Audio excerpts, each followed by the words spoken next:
So I'm going to be trying something definitely out of my wheelhouse, but we're going to give it a shot anyway. Because my dear wife has given me the go ahead that if I pooch this model, I can just go ahead online and purchase another one from the Polar Light store for 30 bucks. Basically, what I'm going to do, I had forgotten that just on a lark, like a year or so ago, I had purchased the STL files from Model Workshop for new A, B, C, new bridge and B and C deck, and as well as the sensor stuff for the bottom. So basically, this, and this area here, and I had printed it off and just looked at it, and I thought, okay, that was neat. But that was back when I was very first starting my journey into doing these, and I knew this was well beyond anything I could do. Well, times have changed a little bit, and so I'm going to give this a shot. Right now I'm printing off another one of the bridge areas because I'm going to try it without a support structure and see if that allows this to print better. But this section here, what I'm going to have to do is I'm going to have to cut out this area, this very top area. I'm going to tape it all off to keep down the possibilities of any tear outs, and then drill a whole bunch of holes in with the Dremel and the little bitty drill bits, and drill that all out. And then I'm going to have to cut it as close to that line as I can so that I can fit this up into it. Once I can fit this up into it, then it gives us better windows, it gives us much better windows on the back. And one of the things with this STL package that you get from Modelworks is it also has you, which is something I'm going to have to do, print out a clear piece that goes in here and fits in between, well, I don't know if you can see it, but fits in the space here and comes down here, so that when this rests up here and you have a light shining from underneath, it projects that light out the three windows. So we're going to see about that. So that's what I'm doing now, is I am printing off another one of these and the sensor area. And once I get those printed off, I'll be able to see how well it looks. And then I will print the clear parts that go in here, and that will have to be drilled out and go into here for the new sensor, dome, and that'll put the lights out there as well. So theoretically, if I know what I'm doing, which I don't, it'll look really nice. And my wife said I can buy another one when I mess this up. So maybe you'll see this on it, and maybe you won't. Time will tell. Some handheld action here. I have gone through with a Dremel on a stick and drilled out all of these. Let me see if I can get that focused correctly. Drilled those out. Now the next thing to do is to take the knife and connect the dots. This is going to work. Damn it. It's going to freaking work. I might go through with the Dremel again and just like connect the dots with the drill bit. I don't know. I'll figure it out. This is what we're in here for, to learn. Alright, new B and C deck installed. I did go through, put a lot more little holes in, went through with a smaller bit and put holes in between holes, and then a lot of people, just straight use the hobby knife, which is great, which is good for the fine stuff. I love using the hobby knife for the fine stuff, but for the big chunky stuff, whittling knives, this stuff is great for paring away big parts and clearing away supports from 3D printed stuff, because these things, if you keep them right, they're razor sharp and designed to cut through hardwoods, so they make short work of the plastic. I always suggest, and don't let your dog get a hold of them, but that's another story. So I highly suggest just a disposable couple of whittling knives. This is a name chip. This is a chip carving knife, and this is a skew knife. Cut one of those does you good. But anyway, so I had to install this, and let me see if I can zoom in. Zoom. All right, too much zoom. So I went through, and then I paired it as close to that line that was there as I could, and had to then bevel it up a little bit to fit the piece underneath, as you see here. And then I glued it on with some super glue, and now I am building up with some Vallejo plastic putty 70.401. Okay, it's the next morning. I have, let me see, as we know from previous, I went ahead and cut this out and installed a new one. And now I'm building up with the Vallejo plastic putty, which I always have a problem with the Vallejo plastic putty. I don't know why I keep trying to use it, except for the fact that it's so easy to apply with its nice, tight little applicator. So it's really easy to apply, but it never seems to harden up the way that, like this, what am I using here? This Tamiya putty. This stuff, once it hardens up, and what I did here is the 4 holes on the bottom that the sensor dome snaps into, 2 guide holes and 2 snap holes. I put several pieces of tape on the back, and then I just filled that up with the Tamiya.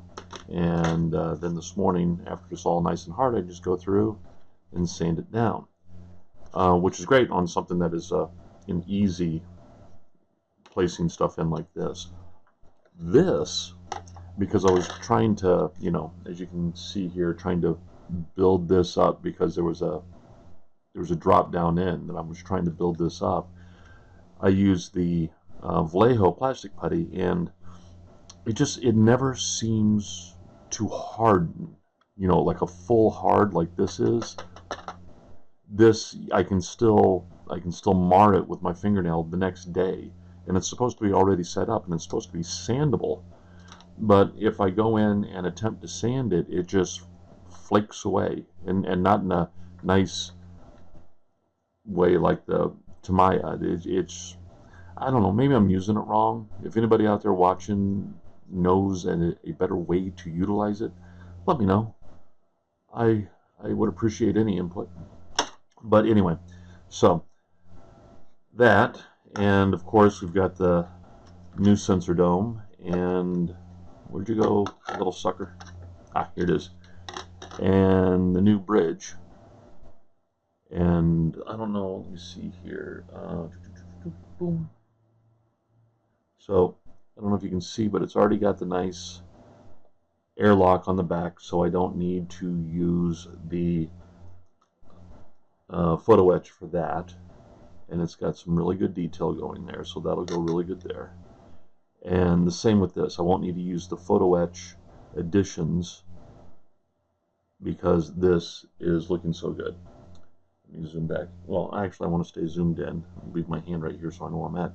My problem right now is I switched over my 3D printer, my resin printer, to a clear resin, and it's my very first time printing with clear resin. So some learning curves. I attempted, this is supposed to be the light well for inside here on the model workshop thing, and I thought it would be easier to print it, where this side was at the bottom, and that would give it the most support. But I did not take into account the fact that the resin is clear, so the UV light blasts straight through, and where it's supposed to be not have a little built-up nub in there. It has a little built-up nub in there. So I need, and right now I have it printing. I need to print it this way with the raft down here. The raft didn't even want to come off. It's so hard, glued on there so hard. This one was the one for the top. I tried breaking off that extra nub and just completely shattered it. So I have it printing, and it only takes like 35-40 minutes to print in a resin printer. I'm using a Creality Halo 1, and so like I said, I just started that back up. They'll be ready in about a half an hour or so, and then I can start curing and washing and curing it, and we'll make sure that that all fits in there. So today I am going, whoops, man, where'd that go? I'll find it. So today I'm going to work on smoothing this out and seeing what it takes to get those light wells put in here and here. I'm probably going to have to center this one off and drill through. And I found that, what size bit? A 1/4 inch bit is just about perfect here. So that's what I'm going to be doing. And okay, what the hell have I got myself into? Okay, an update on my potentially fatal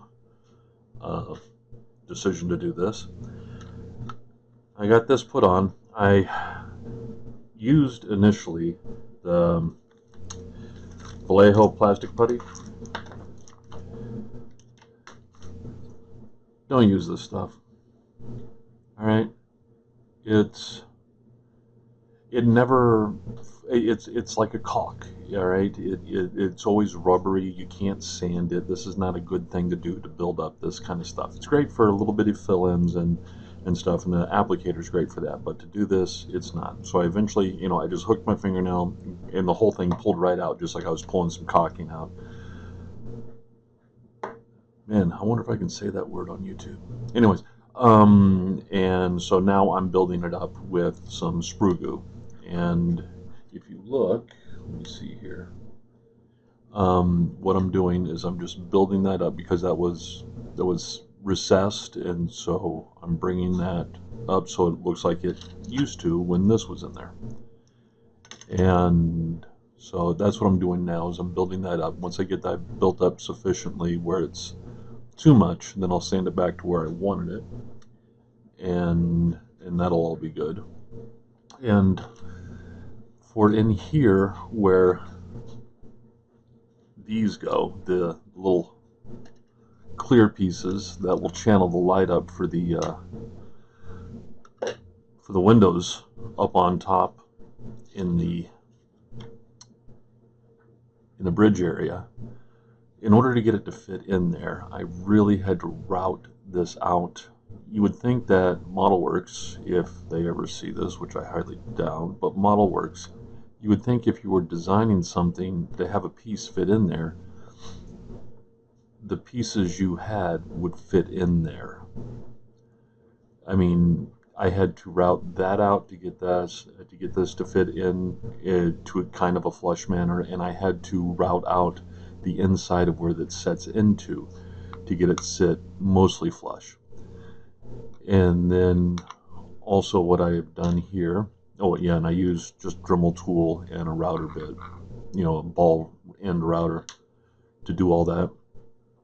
And what I'm going to do here, because I'm going to have this all assembled and then do the painting, and I believe I'm going to go ahead and paint the top of this a reflective silver to keep that light in, and anything that comes up is going to go out to the ends. But in order to, with everything that we need to do, this still needs to be primed, and then the base coats and everything else. In order to keep these from being covered up, I went ahead and took a little bit of micromask, liquid masking medium, and I've covered up the very ends that are supposed to light up, and those will not be painted. That way, when I'm done with everything, I can just pick that off, and we will have our lights there.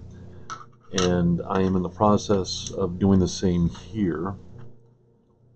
I really had to route that down. That's nothing on ModelWorks. I, had to make room for this, but so we got this in. This will fit in, but this is not the most fleshy of things to fit down in there. I don't know if you can see that. So what I'll have to do is once I get this all glued down, I'm going to have to fill that in and build up in and around there to get that to build in. And yeah, something tells me I should just go ahead and pull the trigger on that other damn model and just get it for when I eventually chuck this like a frisbee across the damn room. But no, for now, we're doing this. We're doing it. We're pushing the boundaries of what we're comfortable with, and that is the way that we excel. All right, so that's what's been going on today. Has been working on that and getting this all built up, and then having to tear it all down and rebuild it up. So onwards, upwards, and always better, or something like that. Okay, I'm conceding defeat. It is. It's just that level above what I'm able to do right now. I tried really hard, and but the problem is, as you can see here, as I'm trying to fill in and sand this down, I'm losing my lines, and no, and I'm going to spend more time on this one and make sure that I get it right. But I want to do the um, 1000 Enterprise with the paint mess. I want to do it right, and this is just, it's too kludgy right now because of my lack of skill. It's something I need to build up to, and I'll keep messing around with this, but I'm gonna give up on that. But hey, my wife, being the great wife she is, like I said earlier, she said I can get another one and do it right. So I got that, and all I need to do is take out the saucer sections, sand them down, clean them up, and I'll be right back where I was these last week or so. It never existed. But it does look cool. Check this. All right, so turn off the overhead. I mean the bright light, and you can see. I'm hoping that it's showing. You can see that the lights are coming through, and they're going through that light tunnel just right. And if I was just better at